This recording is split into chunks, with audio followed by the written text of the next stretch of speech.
সূরা আশ-শামস মক্কায় অবতীর্ণ, আয়াত 15, রুকু 1। বিসমিল্লাহির রহমানির রহিম।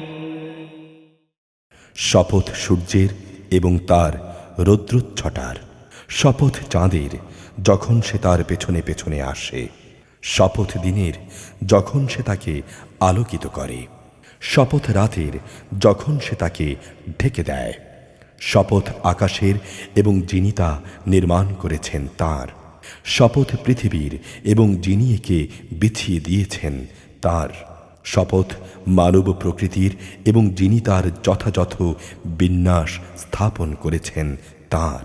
অতঃপর আল্লাহ তাআলা তাকে তার পাপ ও পাপ থেকে বেঁচে থাকার বিশেষ জ্ঞান প্রদান করেছেন।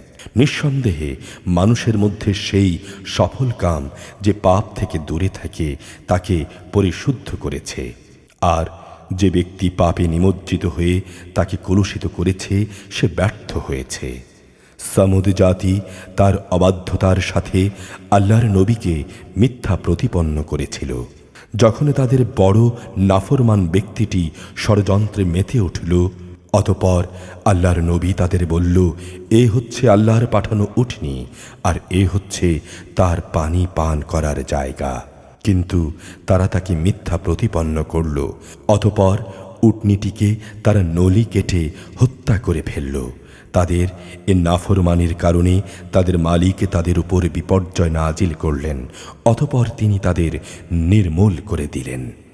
আর রাজাধিরাজ আল্লাহ তাআলা এসব ব্যাপারে যে পাপিষ্ঠ তার পরিণতির পরোয়া করেন না।